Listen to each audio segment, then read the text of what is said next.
Hola, ¿cómo están? ¿Qué tal? Soy Alejandro San Francisco y aprovechando los 50 años del 11 de septiembre de 1973, estaremos cada semana recomendando, conversando, sugiriendo algunos libros, exactamente 11 libros que nos permiten comprender mejor, conocer mejor el gobierno de la Unidad Popular y el 11 de septiembre de 1973. Esperamos compartir estos libros, esperamos que les gusten, que puedan leerlos y así acercarse más a una época convulsionada, pero también muy importante de conocer en la historia nacional. En esta serie de 11 libros sobre la Unidad Popular y el 11 de septiembre de 1973, vamos a partir con uno de Víctor Farías, La izquierda chilena 1969-1973, publicado por el Centro de Estudios Públicos el año 2000. El libro de Víctor Farías es una obra monumental, consta de 6 volúmenes, es muy contundente, aquí la pueden ver ustedes, que dan vida a una obra de más de 5.000 páginas. Tiene un subtítulo que vale la pena anotar: Documentos para el estudio de su línea estratégica, de la izquierda chilena, por supuesto, publicado por primera vez el año 2000 por el Centro de Estudios Públicos. Esta es la edición. Farías es historiador, filósofo chileno, radicado en Alemania durante mucho tiempo y que estudió a los nazis en Chile, a Heidegger y el nazismo, y tiene también otros trabajos sobre historia nacional. Algunos de ellos buscan desmitificar la figura de Salvador Allende, 2 trabajos al respecto. Sin embargo, no cabe duda que el trabajo de investigación sobre la izquierda chilena que vamos a presentar hoy resulta el aporte más contundente sobre la historia reciente de Chile. Los 6 volúmenes publicados por Farías probablemente son la mayor publicación impresa de documentos sobre la Unidad Popular. Por sus páginas circulan documentos impresos, algunos inéditos, otros que permanecieron solo en forma de manuscritos en su origen, precisamente en los años del presidente Salvador Allende. Adicionalmente, se pueden apreciar numerosas publicaciones de la izquierda chilena de aquellos años. La revista comunista Principios, por ejemplo, Punto Final, vinculada al MIR, la primera al Partido Comunista, el diario El Siglo, la revista Chile Hoy, más desconocida, pero también muy relevante. En todas ellas se puede seguir el pensamiento de los partidos, de los dirigentes, de las figuras fundamentales de la Unidad Popular y fuera de ella, que nos ayudan a ver las ideas principales de la izquierda, sus continuidades, sus discrepancias, todo ello representativo de una época revolucionaria. Las discrepancias no son menores al interior de la izquierda, entre la Unidad Popular y el MIR, por ejemplo, entre el Partido Comunista y el MIR, incluso las desavenencias entre Allende y los partidos que lo sustentaban. Cada tomo cuenta con decenas de documentos, cientos de discursos, entrevistas, programas y otros textos donde queda expresado el pensamiento de la izquierda chilena en aquellos años decisivos de la historia nacional. En ocasiones las fuentes son de la Unidad Popular y se refieren más bien a documentos generales, otras veces son de alguno de sus partidos, a veces son de algún personaje específico. Se encuentran los principales documentos de la UP, desde el programa de gobierno de 1969 en adelante, y están secuenciados mes a mes, año a año, a través de sus actores principales, principalmente políticos, hasta el 11 de septiembre de 1973. El libro está dividido en 8 capítulos distribuidos a lo largo de 6 tomos. El primero, el surgimiento de la Unidad Popular, concentrado en el proceso preeleccionario. El segundo, el resultado electoral y las primeras medidas del gobierno del presidente Salvador Allende hasta el año 71. El tercero, desde las elecciones municipales de abril de 1971 hasta las primeras acciones de masas de la oposición, la marcha de las cacerolas vacías. El cuarto, de las primeras acciones de masa a los acuerdos de la Rayán, entre noviembre del 71 y mayo del 72. El quinto, la discusión en torno a la Asamblea del Pueblo y el diálogo con la democracia cristiana.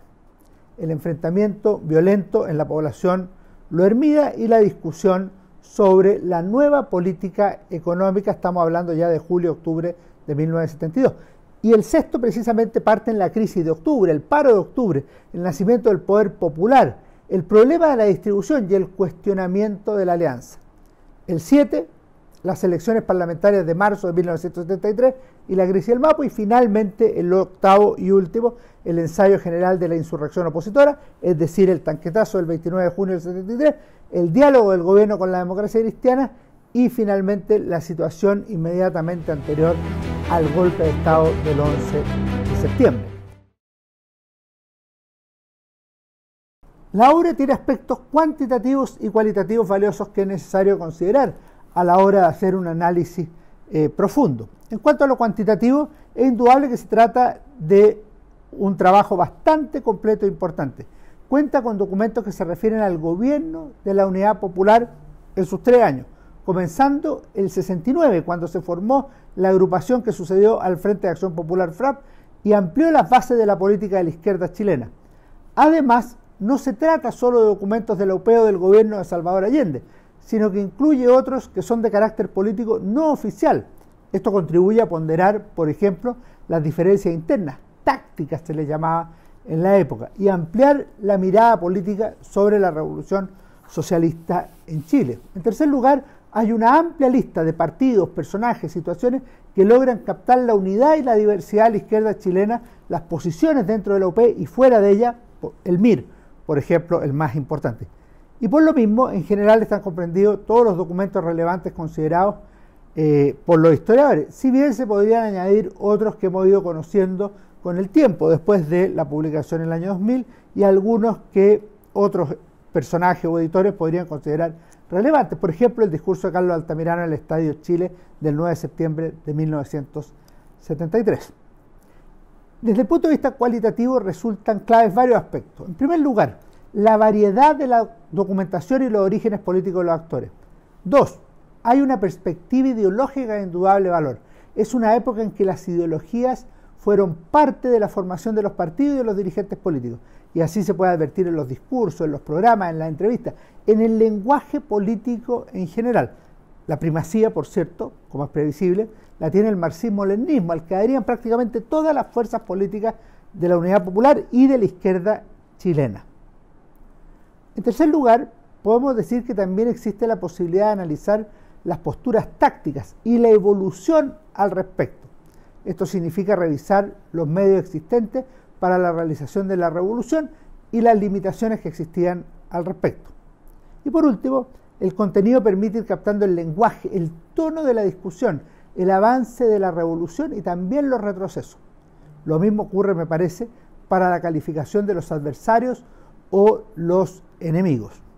La organización cronológica de los tomos y los documentos permite hacer un seguimiento al desarrollo del gobierno de la Unidad Popular y del presidente Salvador Allende. 6 tomos.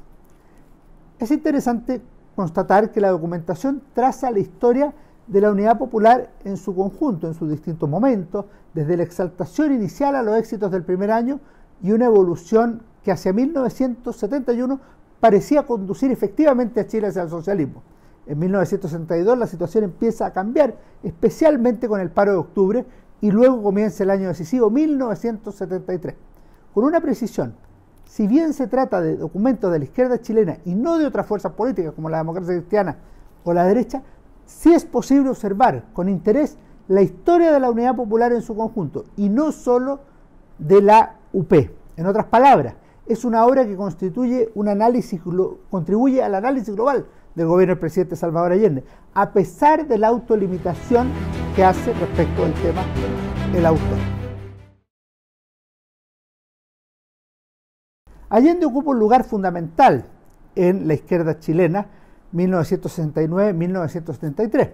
Se puede apreciar desde el primer tomo con un texto en que el candidato Allende reconoce su pertenencia a la masonería, pero resulta mucho más valioso el proceso que se inicia después de la elección del 4 de septiembre, con ese famoso discurso de la noche, ya en la madrugada del 5, desde los balcones de la fecha, cuando pidió a sus partidarios que volvieran a sus casas con la alegría sana de la limpia victoria alcanzada. Me parece que tiene especial relevancia ideológica el discurso del 5 de noviembre en el Estadio Nacional, para celebrar haber asumido el gobierno, un par de días antes solamente. En esa oportunidad Allende citó a Engels, el presidente Allende, para mostrar la viabilidad de la vía chilena al socialismo.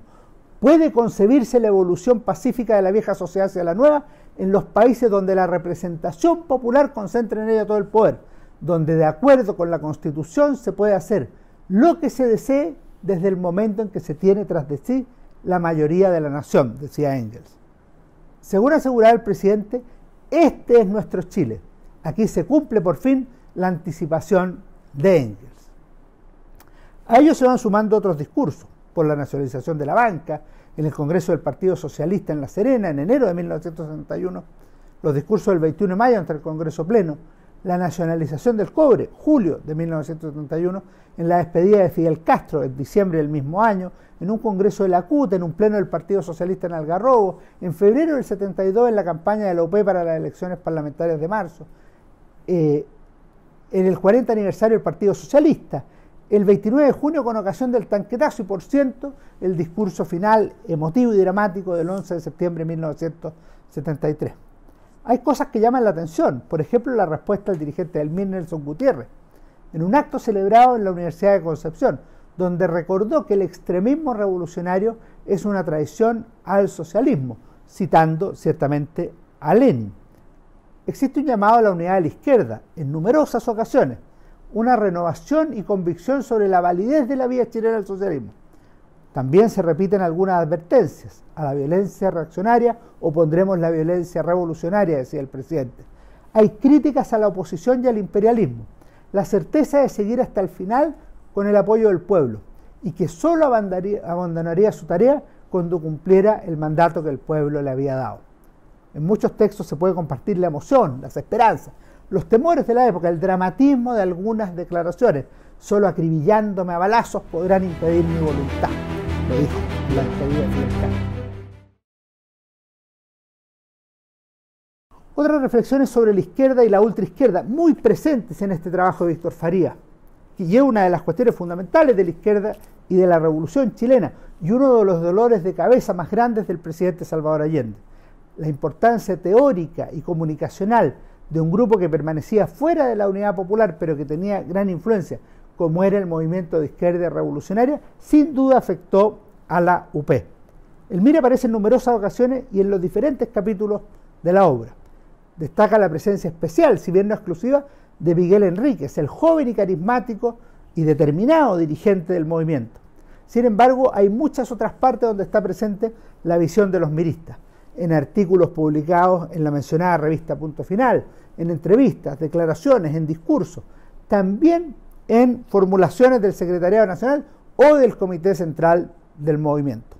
Hay un tema que vale la pena mencionar.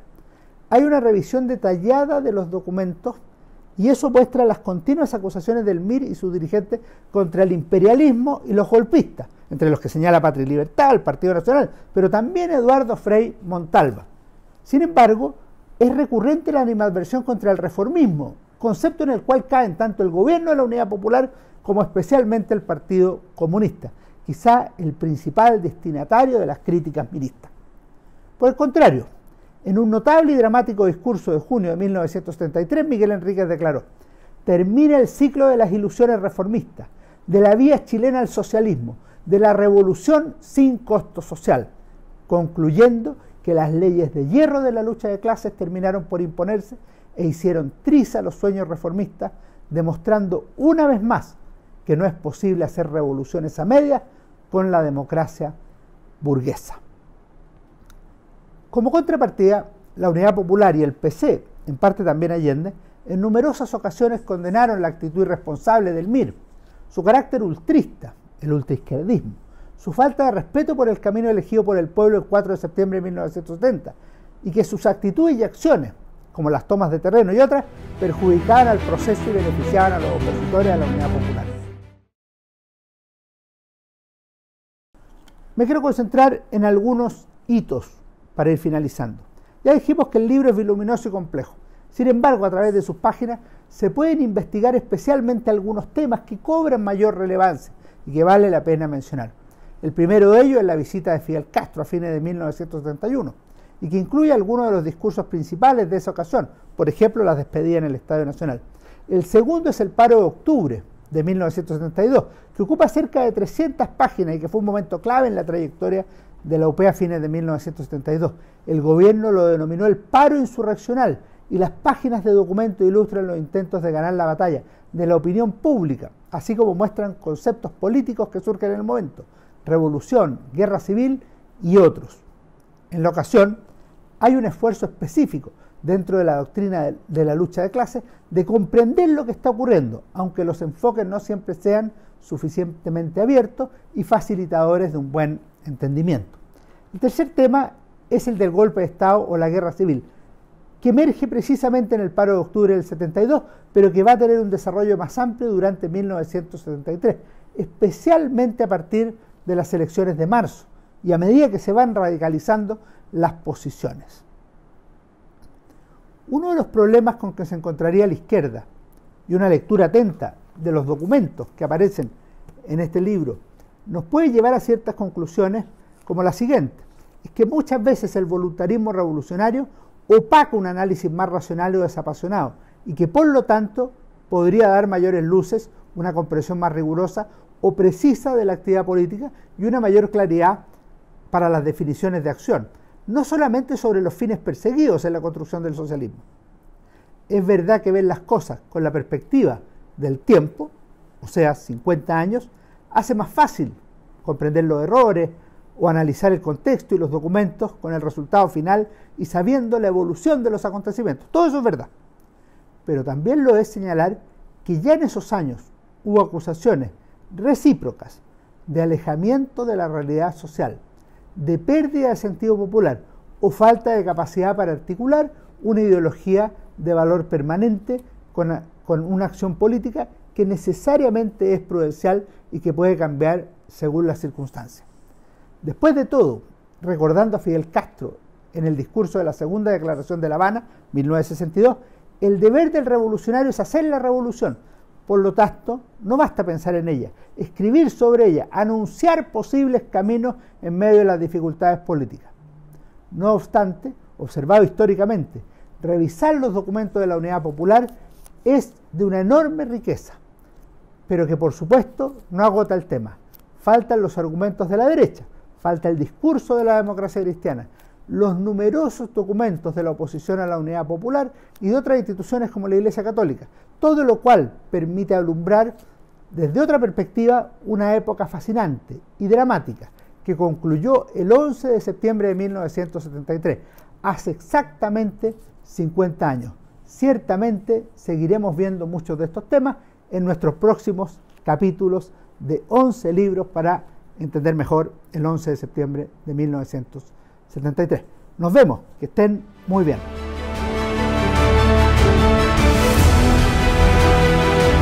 El Líbero, la realidad como no la habías visto. Haz que estos contenidos lleguen más lejos haciéndote miembro de la Red Líbero.